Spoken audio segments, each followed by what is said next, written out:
Assalamualaikum warahmatullahi wabarakatuh. Perkenalkan, nama saya Nur Fadilatul Jannah, NPM 721213203. Saya dari kelas Manajemen SDM 2021C. Manajemen sumber daya manusia atau disingkat dengan MSDM adalah upaya atau pemanfaatan sejumlah individu secara efisien dan efektif serta dapat digunakan secara maksimal dalam rangka mencapai tujuan organisasi atau perusahaan yang telah ditetapkan. Manajemen sumber daya manusia memfokuskan perhatiannya pada output, yaitu sumber daya atau kekuatan yang dihasilkan oleh manusia atau karyawan tersebut. Sedangkan manajemen personalia memfokuskan perhatian mereka pada input dan kegiatan atau program. Persamaan manajemen sumber daya manusia dengan manajemen personalia yaitu pada keduanya merupakan ilmu yang mengatur unsur manusia dalam suatu organisasi agar mendukung terwujudnya suatu tujuan. Tujuan manajemen sumber daya manusia yaitu membantu perusahaan dalam meraih tujuannya, memastikan perusahaan tersebut memanfaatkan sumber daya manusianya secara efektif dan melakukan pengembangan secara maksimal, serta mencapai dan mempertahankan moral yang tinggi di antara karyawan. Sasaran manajemen sumber daya manusia terdiri dari 4 hal, yakni sasaran perusahaan, sasaran fungsional, sasaran sosial, dan sasaran pribadi karyawan.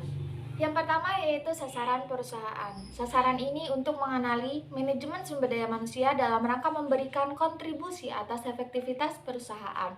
Departemen sumber daya manusia diciptakan untuk dapat membantu para manajer dalam mencapai sasaran perusahaan atau perencanaan sumber daya manusia, seleksi, pelatihan, pengembangan, pengangkatan, penempatan, penilaian, dan juga hubungan kerja.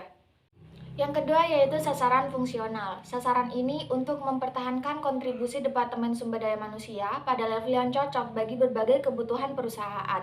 Sasaran fungsional meliputi pengangkatan, penempatan, dan juga penilaian.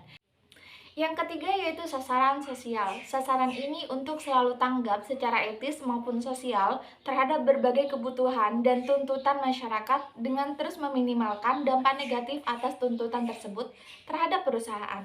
Sasaran sosial meliputi keuntungan perusahaan, pemenuhan tuntutan hukum, dan hubungan manajemen dengan serikat pekerja. Yang terakhir adalah sasaran pribadi karyawan, untuk membantu para karyawan mencapai tujuan-tujuan pribadi mereka sejauh tujuan-tujuan tersebut dapat meningkatkan kontribusi individu atau perusahaan. Sasaran pribadi karyawan harus mampu ditemukan bila mereka ingin dipertahankan dan dimotivasi. Sasaran pribadi karyawan meliputi pelatihan dan pengembangan, penilaian, penempatan, kompensasi, dan juga penugasan. Aktivitas manajemen sumber daya manusia adalah sebagai usaha yang diambil untuk menyediakan dan mempertahankan tenaga kerja yang efektif bagi karyawan. Tujuan akhir yang ingin dicapai manajemen sumber daya manusia yakni peningkatan efisiensi, peningkatan efektivitas, dan peningkatan produktivitas. Rendahnya tingkat pegawai, rendahnya tingkat absensi, serta tingginya kepuasan kerja karyawan. Fungsi manajemen sumber daya manusia yaitu untuk mengelola manusia seefektif mungkin agar diperoleh suatu satuan SDM yang merasa puas dan memuaskan. Pentingnya manajemen sumber daya manusia dapat mengelola sumber daya manusia sehingga kebijakan praktek dapat berjalan sesuai dengan yang diinginkan perusahaan. Manajemen sumber daya manusia sangatlah penting bagi suatu perusahaan sehingga mampu menghadapi masalah dan kendala yang sedang dihadapi ataupun yang muncul di kemudian hari. Pendekatan manajemen sumber daya manusia terdiri dari 4 hal, yaitu pendekatan strategis, pendekatan sumber daya manusia, pendekatan manajemen, dan pendekatan proaktif. Konsep manajemen sumber daya manusia dilakukan melalui 2 tahap, yaitu penerapan fungsi manajemen sumber daya manusia secara makro dan mikro.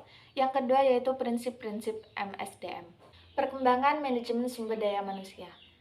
MSDM timbul sebagai masalah baru pada dasawarsa 1960-an, di mana manajemen sumber daya manusia mencakup masalah-masalah yang berkaitan dengan pembinaan, penggunaan, dan perlindungan sumber daya manusia baik yang berada dalam hubungan kerja maupun yang berusaha sendiri.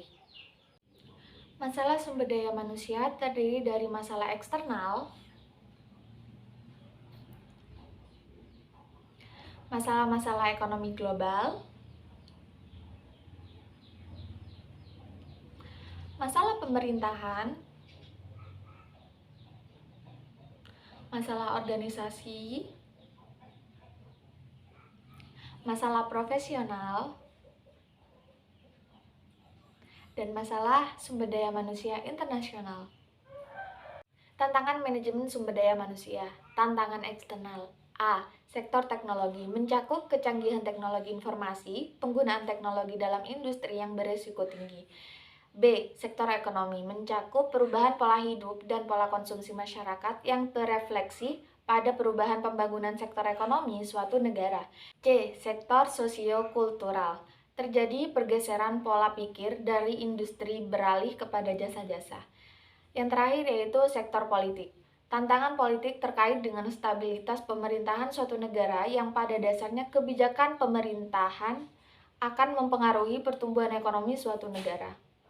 Yang terakhir yaitu tantangan internal, mencakup keuangan, penjualan, servis, produksi, serikat pekerja, dan budaya organisasi.